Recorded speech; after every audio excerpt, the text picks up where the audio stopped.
नमस्कार दोस्तों, VIP news में आप सभी का स्वागत है। कई बार हमने बहुत सारी वीडियो के माध्यम से आपको ये बताने का प्रयास किया है कि भारत के अंदर बैंकिंग व्यवस्था, रुपए की समस्या। ये हमारे पास किताब है, रुपया मूल्य का मापक या शोषण का साधन। कई बार हमने इस किताब के माध्यम से वीडियो बनाकर ये आपको बताने का प्रयास किया कि भारत के अंदर बैंकिंग व्यवस्था और रुपये की जो समस्या है, इतना बड़ा ये खेल चल रहा है और जनता को कहीं ना कहीं लूटा जा रहा है इस रुपए के खेल से। कैसे शुरू हुआ, कैसे चलन में आया, बैंक क्या है, जनता को कैसे लूटा जा रहा है और इस पूरे षड्यंत्र से आप कैसे बच सकते हैं और कौन इनको ऑपरेट करते हैं, कहाँ से ये सिस्टम कंट्रोल होता है। आज इन सभी सवालों पर बात करेंगे क्योंकि आज हमारे साथ में वरिष्ठ समाज सेवी वीरेंद्र सिसोदिया जी बैठे हुए हैं और सीधे चलते हैं और उनसे बातचीत करते हैं इस रुपए के मामले पर।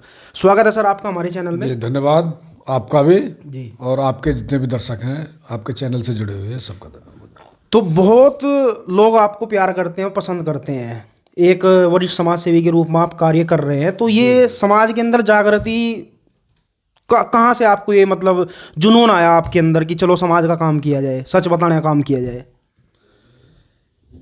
ये कई बार ऐसा होता है कि जब माँ बाप स्कूल में छोड़ कर आते हैं ना, तो बच्चों को पता नहीं होता कैसे होता है कि मैं स्कूल में, बड़ा को परेशानी होती है बच्चे को, मुझे स्कूल में छोड़ दिया, ये कर दिया, वो कर दिया। लेकिन उसके जो गार्जियन है वो जानते हैं कि वो इसके लिए शिक्षा और नॉलेज कितनी ज़रूरी है, उसके लिए करते हैं। तो ये जो कुछ परिस्थितियाँ बस ऐसी आ जाती हैं कि हम मतलब बस सामाजिक राष्ट्रवाद और इससे जो है जुड़ते चले गए और आज उसमें पड़ गए। और बीच में ऐसे पड़ा हुआ है कि जिसको राष्ट्रवाद हम मान रहे थे, वो एक बार ऐसा लगा कि हमको लगा कि ये तो इससे हमसे बड़ा देशद्रोही कौन है। एक समय आया जो हम अपने जीवन को मानते थे, हम राष्ट्र के प्रति बहुत समर्पित, बहुत भक्त राष्ट्र के लिए काम कर रहे हैं।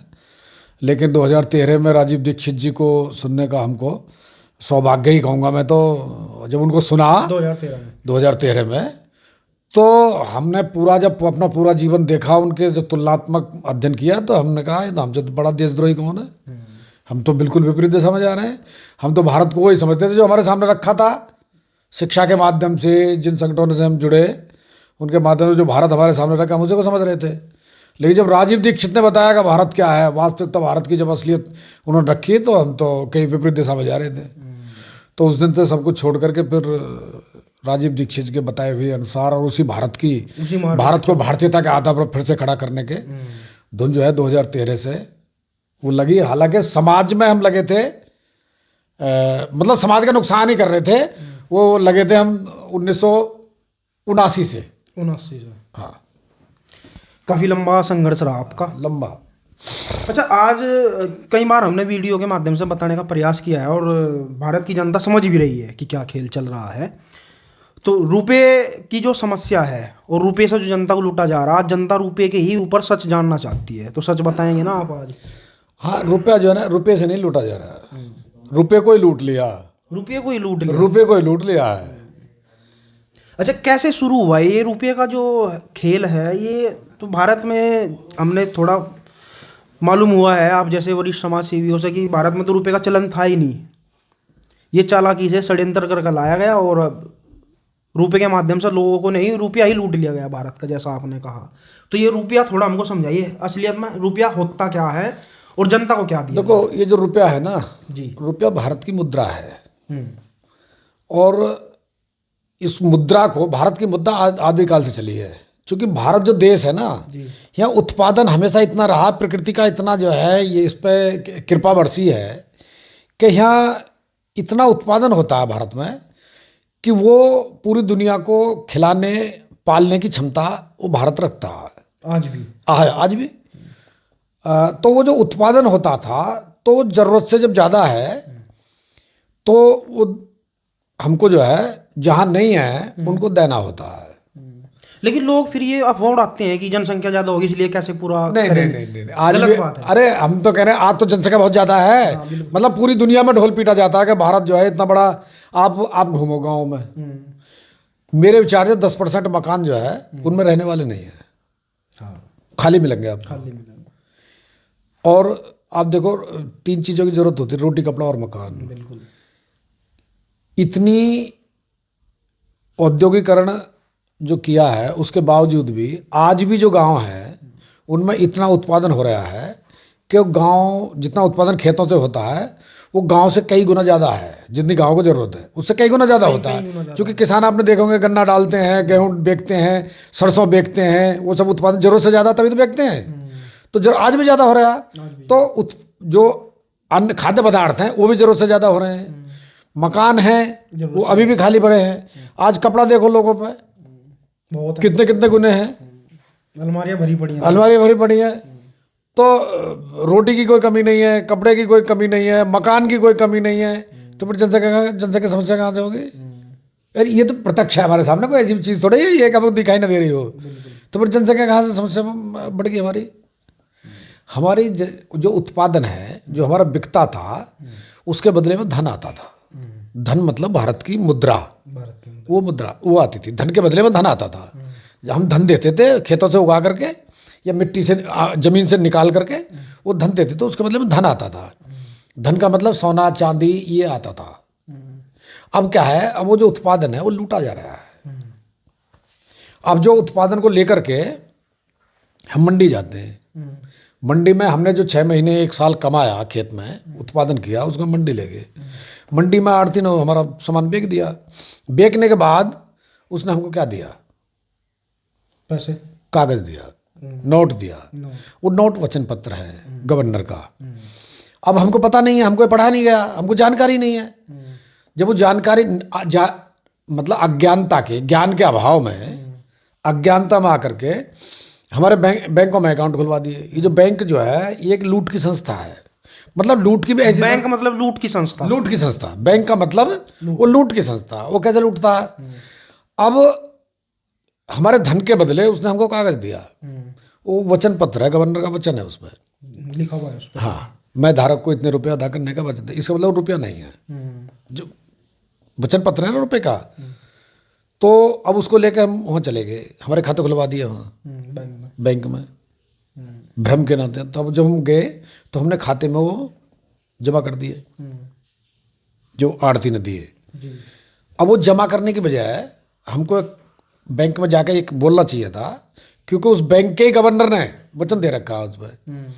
तो हमने जो हमको जाना चाहिए कि भाई हमने गेहूं उत्पादन किया, अनाज उत्पन्न किया, हम उसको मंडी में ले गए, हमने वो बेचा, उसके बदले में हमको तुम्हारे गवर्नर का ये वचन पत्र दिया है। अब इस वचन पत्र के अनुसार अब हमको हमारा रुपया दो। रुपया मतलब 1 रुपये का मतलब 777 मिलीग्राम गोल्ड, वो हमको दो। अब वो हमको पता ही नहीं है, हमने वो अकाउंट में जाके जमा कर दिए। अकाउंट में क्या हुआ, क्योंकि हमारे जो रुपए की वैल्यू है, जो स्वर्ण मानक उसका स्टैंडर्ड है, मानक है उसका, वो 777 मिलीग्राम गोल्ड है। आज 777 मिलीग्राम गोल्ड सुनार के पास जाओ आप लेने। तो ये जो बैंक के नोट हैं ये हमको आज लगभग 13-14 हज़ार रुपये, 13-14 हज़ार के नोट बैंक वाले जो गवर्नर का वचन पत्र है वो देने पड़ेंगे, तब हमारा 1 रुपया आएगा। 13,000 रुपये में 13,000 रुपये में 1 रुपया, मतलब बैंक के 13,000 रुपये के नोट और हमारा कमाया हुआ 1 रुपया बराबर है, वो बराबर है।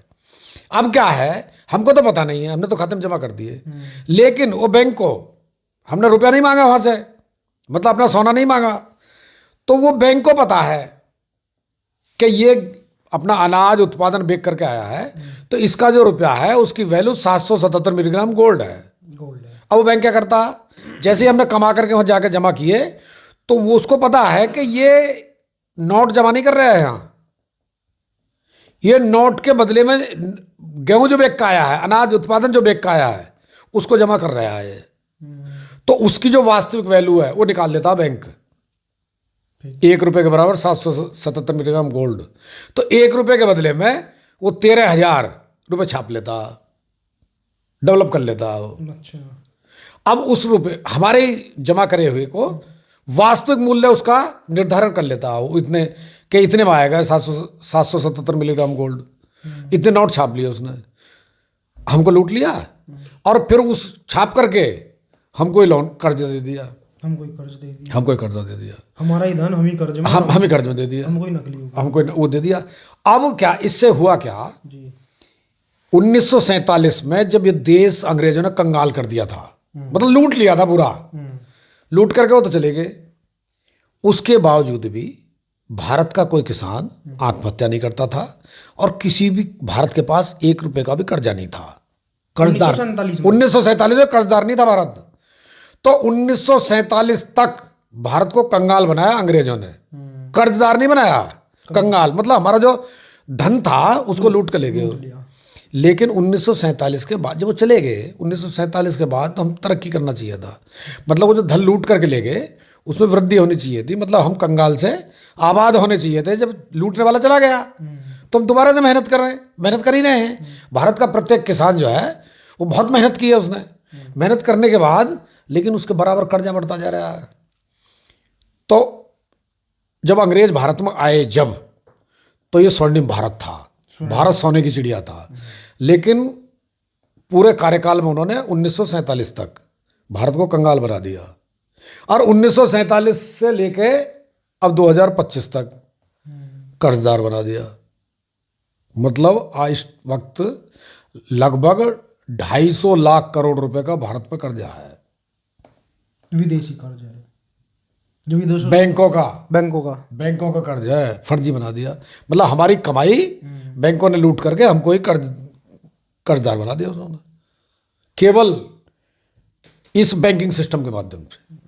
फिएट मुद्रा चला दे। अरे भाई हम जो उत्पादन करते हैं वो धन है, धन के बदले हम धन ही तो लेंगे। गेहूं के बदले में बाजरा लेंगे, गेहूं के बदले में मक्का लेंगे, गेहूं के बदले में कुछ और लेंगे, बाजरे के बदले में कुछ और लेंगे। ये बता, कागज थोड़ी लेंगे।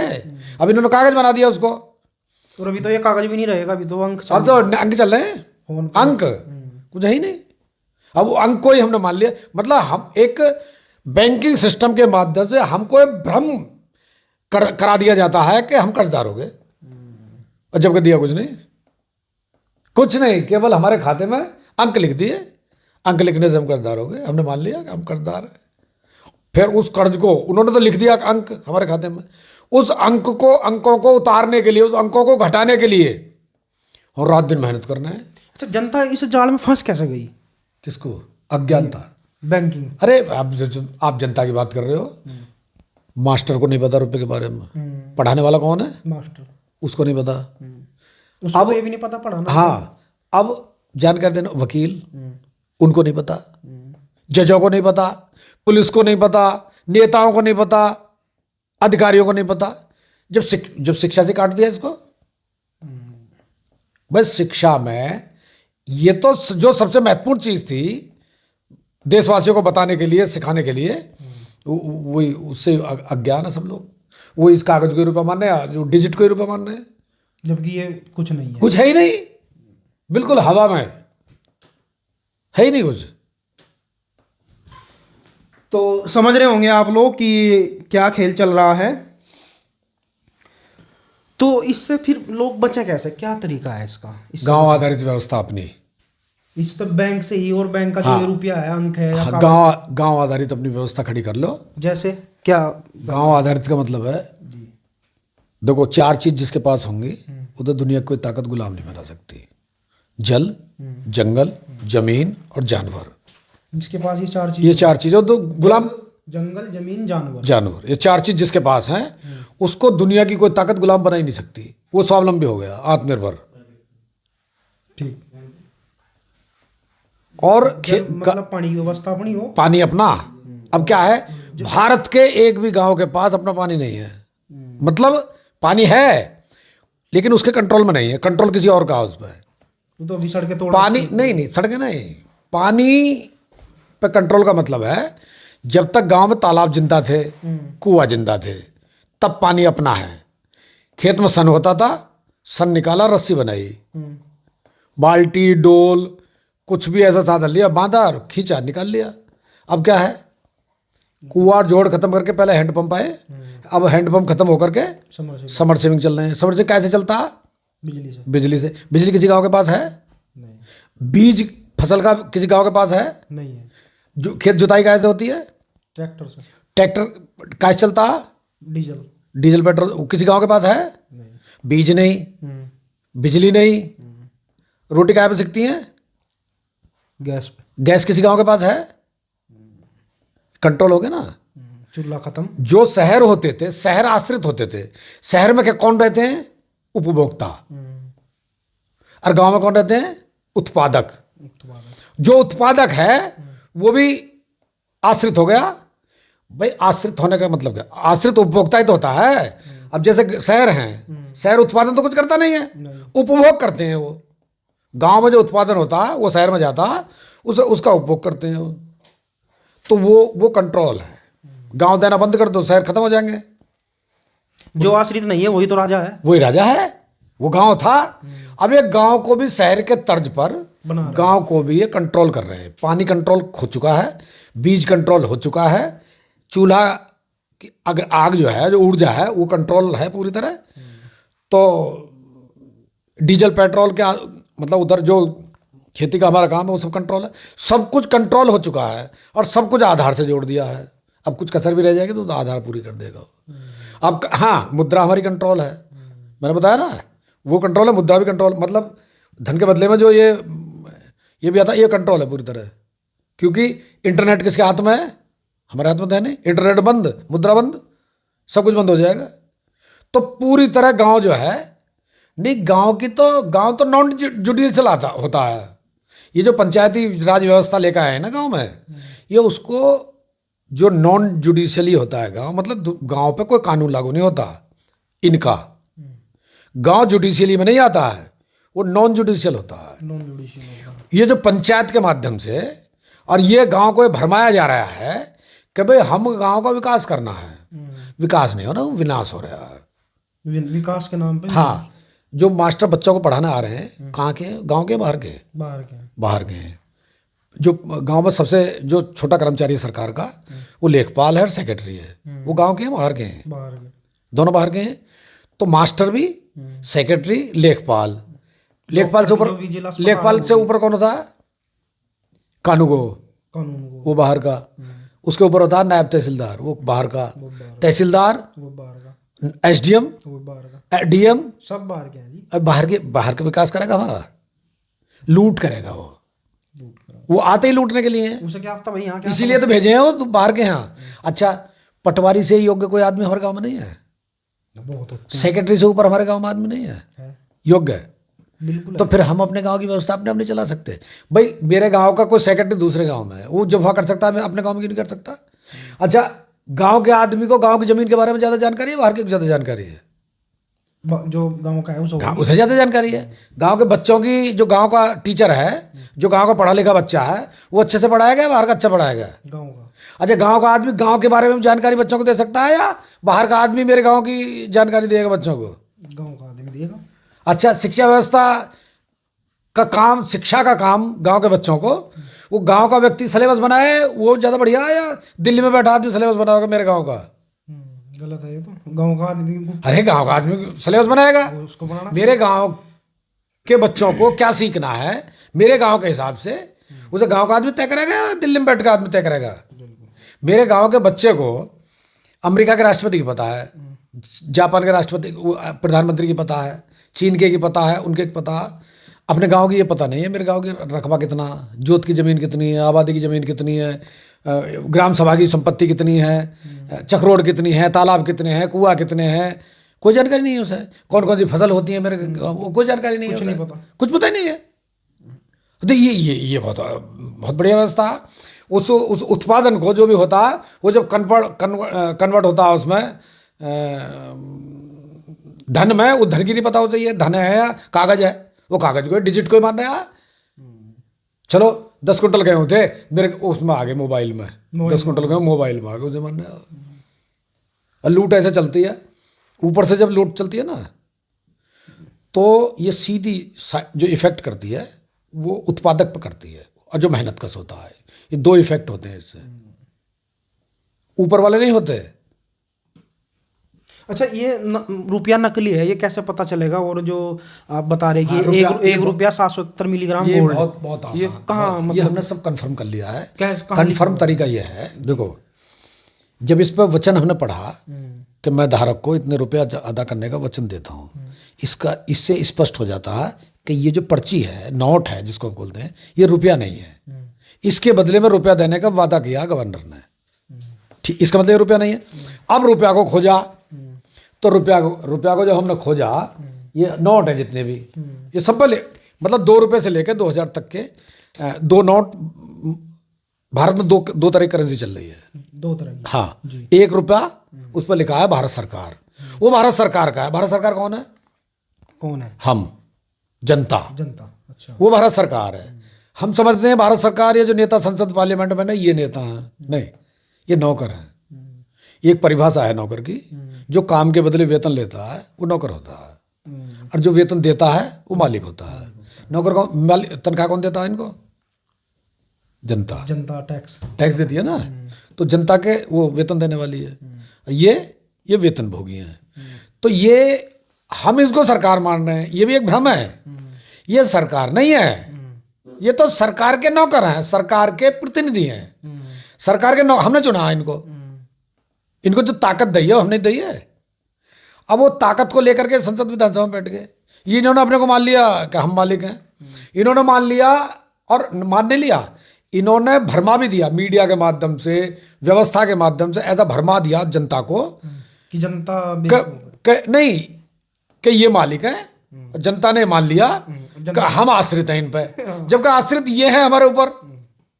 भाई हमारे ऊपर आश्रित, वोट हम देते हैं, चुनते हम इन्हें, इनके रोटी पानी की व्यवस्था हम करते हैं, मोबाइल की, गाड़ी की, TAD ये सब व्यवस्था हम करते हैं, तनख्वाह की व्यवस्था हम करते हैं, इनके रहने की व्यवस्था हम करते हैं, बिजली पानी सब व्यवस्था हम करते हैं, और इनको फिर आजीवन पेंशन उसकी व्यवस्था भी हम करते हैं।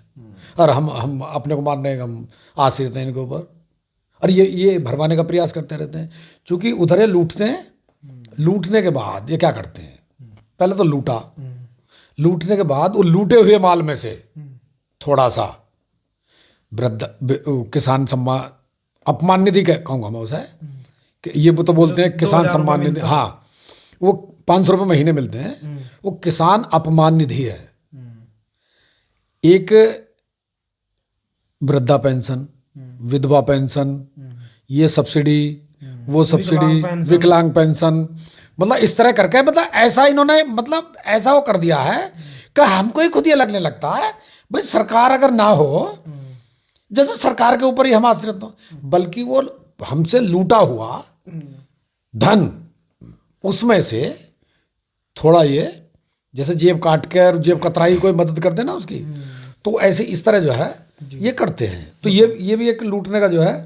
अभी तक तो कागजी तो है, कागज है, हमने मान लिया इसको रुपया नहीं है। वो तो वो गवर्नर ही नहीं मान रहा इसको रुपया, वो नोट कह रहा है। हमारे बड़े बड़े नोट ही बोलते थे इसको, 50 का नोट, 100 का नोट, दीजिए 10 का नोट, वो नोट बोलते थे, रुपया वो ही नहीं बोलते थे। हमने मान लिया इसको रुपया नहीं है, ये इस पर वचन दे रखा। तो जो 1 रुपये का है उस पर लिखा हुआ भारत सरकार, और भारत सरकार के वित्त सचिव के साइन है उस पर, तो वो तो 1 रुपया है भारत, वो तो मुद्रा है, ये नोट है, ये रुपया नहीं है, नोट, ये नोट है। अब इसका दूसरा प्रमाण मैं दे रहा हूँ।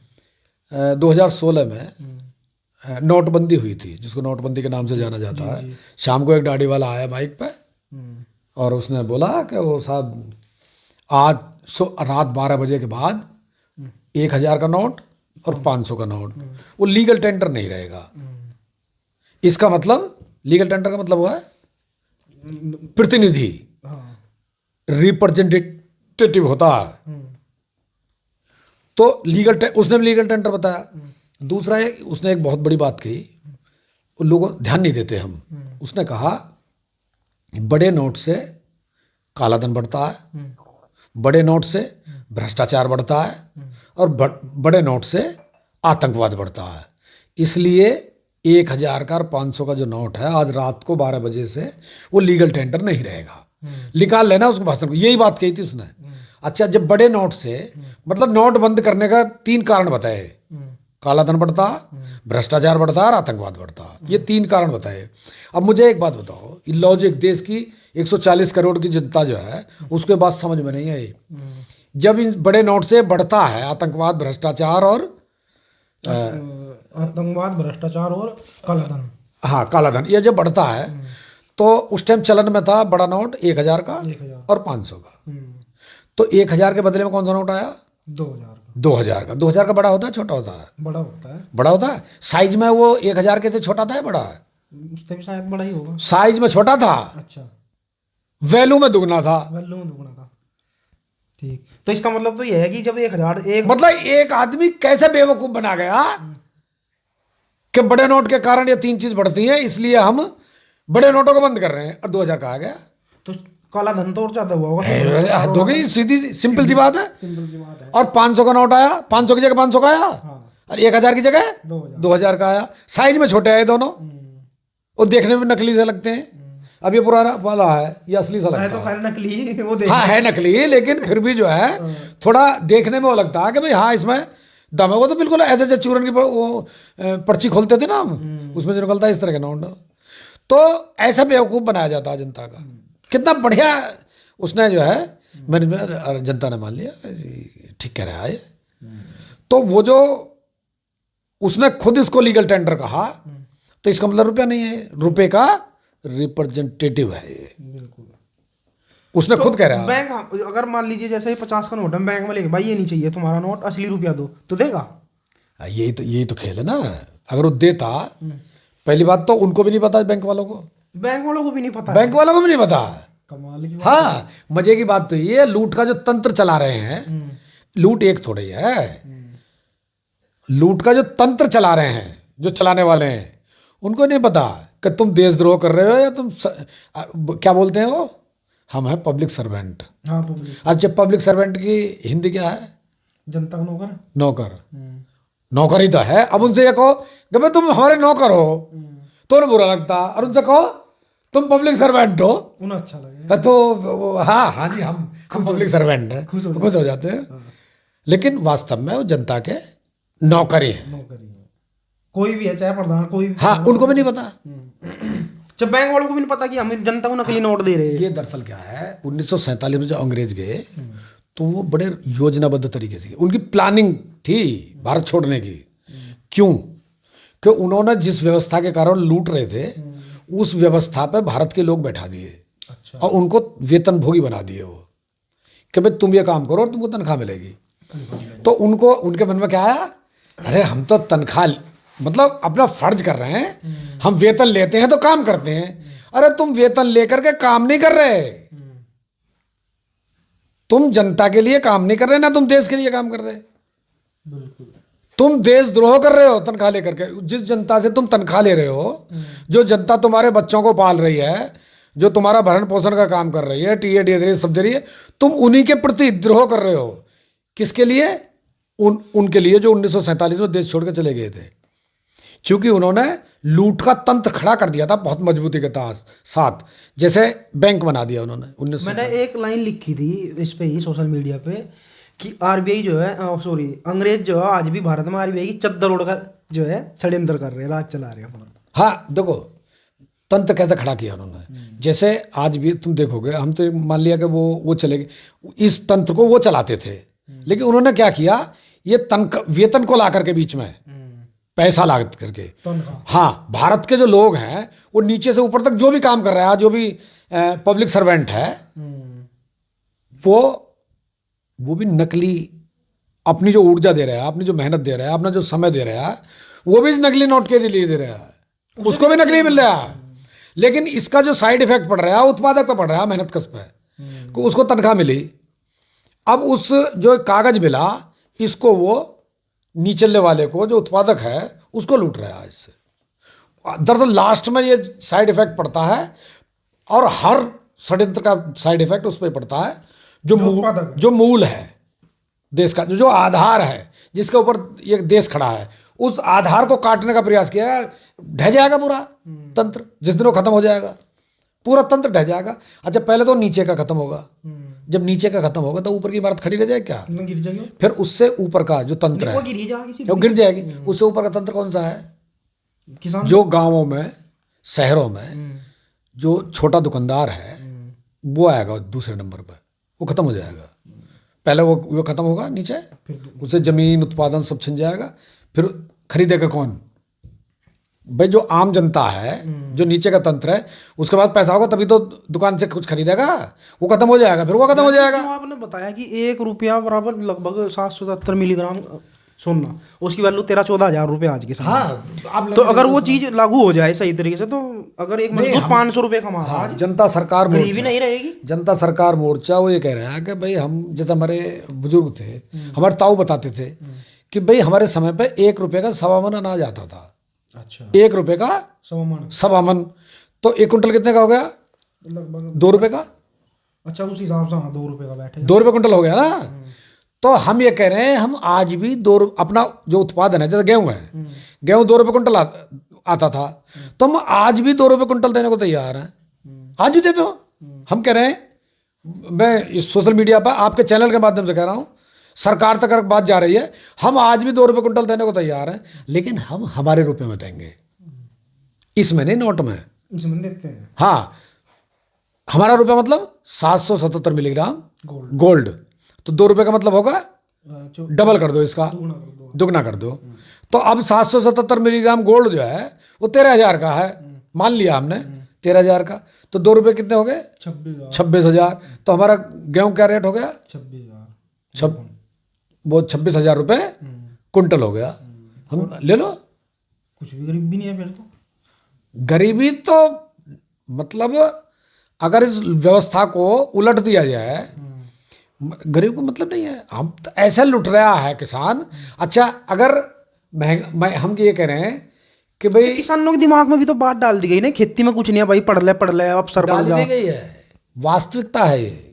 खेती में कुछ नहीं है, ये वास्तविकता है आज के समय में। हाँ, क्योंकि उसका जो उत्पादन है वो लुट रहा भाई। अब एक बात बताओ, जब ये कह रहे हैं खेती जो है वो घाटे का सौदा है, अगर खेती घाटे का सौदा है, तो कोई कंपनी घाटे में चल रही हो, कोई उद्योग घाटे में चल रहा हो, कोई फैक्ट्री घाटे में चल रही हो, तो उसकी कीमत बढ़ेगी घटेगी? अगर घाटे में चल रही है तो घाटा दे रही हो हमेशा, वो तो घट जाएगी। घट जाएगी वो, कोई लेने वाला भी नहीं मिलेगा। लेकिन जब खेती घाटे का सौदा है, तो खेती कहाँ पे होती है? जमीन पे। खेती की जो एक तरह से जो स्ट्रक्चर है वो तो जमीन ही है। खेती, तो जमीन की कीमत कैसे बढ़ रही है? मतलब जो उत्पादन करता वो तो उसका लुट रहा, मतलब उससे तो कोई पूछ नहीं रहा। और अगर वही किसान अलकसा करके, दुख्या करके, या सरकार की नीतियों से परेशान होकर के, या बैंकों के द्वारा उठाए गए कर्ज के डिजिट में जो कर्ज दिया गया उसके उस पर आकर के, और वो जमीन अपना बेचने लगे, तो जमीन जैसे ही बेचने का नाम लेता, तो लेने वाला मांग क्या चाहिए तुझे, तो जो मांगेगा वो मिलेगा। और जब घाटे का सौदा भी, जमीन के रेट कैसे बढ़ रहे हैं? इसका कारण ये है कि हमने जब आरटीआई डाली, और आरटीआई में हमने पूछा आरबीआई से कि भाई तुम्हारे पास सोना कितना है। जब हमको ये पता लगा पेपर करेंसी एक्ट 1882 से कि रिजर्व बैंक जो नोट छापेगा उसके पीछे सोना रखना जरूरी है रिजर्व में, और कितना रखना जरूरी है वो भी हमने निकाल लिया। जब हमको ये पता चला कि रुपया नहीं है, रुपया क्या है, जब हमने उसको खोजा तो रुपये का मतलब 777 मिलीग्राम गोल्ड। तो हमने पूछा कि आरबीआई से कि आरटीआई डाल करके भाई तुम्हारे पास सोना कितना है, तो उन्होंने बताया लिखित में कि हमारे पास सोना है, इस किताब में सब है, तो इसमें सब कुछ लिखा हुआ कि हमारे पास सोना है 800 टन। अब हमने 800 टन सोने को 777 मिलीग्राम गोल्ड के हिसाब से डिवाइड कर दिया, तो करेंसी होनी चाहिए 4.8 लाख करोड़, 5 लाख करोड़ मान लो, इतनी करेंसी देश में होनी चाहिए। इतनी छाप सकता है कानूनन, इससे ज़्यादा नहीं छाप सकता। फिर हमने जब अगली आरटीआई लगाई कि भाई तुमने करेंसी कितनी छाप रखी है, तो उन्होंने कहा 34 लाख करोड़ की तो हमने नोट छाप रखे हैं, और 1 लाख करोड़ के सिक्के, तो दोनों मिलाकर के 35 लाख करोड़ की करेंसी हमने छाप रखी है। जबकि सोना है 5 लाख करोड़ करेंसी का। तो जो वैध मुद्रा है, जो असली जो लीगल टेंडर है, वो है 5 लाख करोड़ की, 5 लाख करोड़ का, मतलब 30 लाख करोड़ रुपया। 30 लाख करोड़ रुपए जो है वो अवैध है, उसके पीछे कुछ सोना ही नहीं है। तो ये तो हाँ, बिना सोने के ही चल रहा है, वो नोट छाप दिया। अब चल ऐसे रहा वो। अब हमने मान लिया जो आरबीआई ने छापा वो तो असली है। हमने उसका आधार यही मान लिया कि जो आरबीआई ने छापा है वो तो असली है। जी। और जो आरबीआई के बाहर किसी ने छाप लिया वो नकली है। अब चलो इसलिए रहा, मतलब मैंने कोई स्कैन करके वैसा ही नोट छाप दिया और वो आरबीआई की गड्डी में एक नोट उसमें से निकाला और वो लगा दिया। अच्छा, अब वो नोट कब तक वो क्या वो गड्डी के साथ वो नोट नहीं चलेगा? चलेगा, कब तक चलेगा? चलता ही रहेगा जी वो तो, जब तक वो फूट ना जा। जब तक वो पकड़ में नहीं आएगा कि आरबीआई से बाहर का है, अच्छा, तब तक चलेगा वो। कितने में चलेगा? उतने में चलेगा वो। अब मान लो अगर 500 रुपए की 500 के नोट की गड्डी है तो वो भी 500 में चलेगा, लेकिन कब तक चलेगा? जब तक वो पकड़ में नहीं आता। जिस दिन वो पकड़ में ये आ गया कि भाई आरबीआई का छपा हुआ नहीं है, ये अलग से छपा हुआ, अब वो जीरो हो गया। अब हमको जब आरबीआई ने लिख के दे दिया कि हमने 35 लाख करोड़ की छाप रखी है करेंसी और सोना है 5 लाख करोड़ की करेंसी का, तो 30 लाख करोड़ की करेंसी क्या हो गई? अब हमको ये पता पड़ गया कि आरबीआई ने ही नकली नोट छाप रखे हैं। एक तो ये होगा कि 30 लाख करोड़ रुपया, ये तो सीधा सीधा फर्जी हो गया फिर 30 लाख करोड़ बिल्कुल। रुपया। दूसरा, उस पर लिखा हुआ है आरबीआई के नोट पर, हर नोट पर लिखा हुआ है, 2 रुपए से लेकर 2000 तक के नोट पर सब पर लिखा हुआ भारतीय reserve bank, guaranteed by central government, केंद्रीय सरकार द्वारा। इस पे भी लिख रहा होगा। हाँ, सब पे लिखा है, इस पर भी लिख रहा है केंद्रीय सरकार द्वारा प्रत्याभूत। अब हमने खोजा केंद्रीय सरकार कौन है, रिजर्व बैंक से पूछा भाई ये जो गारंटी ले रही है केंद्र सरकार, ये कौन है? उन्होंने कहते हमें पता नहीं है। नहीं कहा सीधा। हाँ, और इस सरकार ने भी कह दी क्या हमको पता नहीं। तो कहते हैं कि केंद्रीय सरकार 1947 तक थी, 15 अगस्त 1947 तक यहाँ केंद्रीय सरकार थी जो अंग्रेजों की सरकार थी। अच्छा, जो 70-72 देशों में शासन करती थी, वो केंद्रीय सरकार थी। बैंक उनका है, आरबीआई उन्हीं का है, आरबीआई उन्हीं का है, और आज भी उन्हीं का है। केंद्र सरकार चल रही है। केंद्र सरकार चल रही है। कहते हैं केंद्र सरकार नहीं। नरेंद्र मोदी की है। ये केंद्र सरकार नहीं है, ये केंद्र सरकार नहीं है, गवर्नमेंट ऑफ इंडिया है। तो ये जो खेल है, ये रुपए के मतलब ये लूट बहुत हो रही है देश की, ये डायरेक्ट है। जैसे 1 किलो का भट्टा। अच्छा, ये कहाँ लिखा हुआ है 777 मिलीग्राम गोल्ड? ये कोई कानून है? हाँ, पेपर करेंसी 1882, कोजन एक्ट 1906, उसमें स्पष्ट लिखा है 1882 पेपर करेंसी एक्ट और 1906 कोइनेज एक्ट। ठीक, सिक्का निर्माण तो ये कानून साबित करता है कि जो है हमारे रुपए की जो वैल्यू है वो 777 मिलीग्राम गोल्ड। और भाई अगर रुपए के बारे में पूरी बिल्कुल सही जानकारी चाहिए तो ये किताब भी लोग मंगा सकते हैं, रुपया मूल्य मापक शोषण का साधन। ये आपको रुपए की पूरी पहचान करा देगी, कौन सा असली कौन सा नकली है। और इस तंत्र से, लूट से बचने का एक ही रास्ता है, गांव आधारित अपनी व्यवस्था खड़ी करना। अभी हमारे डीएनए में तो है। इसके लिए भी तो फिर धनी लगेगा ना, कि जो आपने बताया 4 जल जंगल जमीन जानवर खरीदने के लिए पैसा चाहिए। जंगल मतलब खेत की बात कर रहे हैं ना आप, जिसके पास नहीं है उसको तो बिना धन के कैसे मिलेगा? धन की कहीं मतलब धन किसको कह रहे हो तुम? गौधन, गजधन, वाजधन और रतनधन खान। गौ गाय, धन, गज माने हाथी, धन, वाज माने घोड़ा, घोड़ा धन। ये कहा गौधन, गजधन, वाज और रत्नों की खान, रतनधन खान। रत्नों खान क्या है? वह है भूमि। अच्छा। अनाज कहाँ पैदा होता है? भूमि। फल कहाँ पैदा होते हैं? भूमि। सब्जी कहाँ पैदा होती है? भूमि। कोयला कहाँ निकलता है? भूमि। सोना कहाँ निकलता है? भूमि। ये चांदी कहाँ निकलती है? भूमि। पानी कहाँ निकलता है? भूमि। डीजल कहाँ निकलता है? भूमि। गैस कहाँ निकलती है? भूमि। पेट्रोल कहाँ निकलता है? भूमि। सारे इस्पात, सारा धन वो किसके पास है? जमीन। वो हमारे पास है, जमीन। मतलब गौधन, गजधन, वाजधन और रतनधन, वो तो हमारे पास है, हम कर्ज में है। बैंक के पास क्या है? कुछ भी नहीं, उस पर तो अपनी बिल्डिंग भी नहीं है। अपनी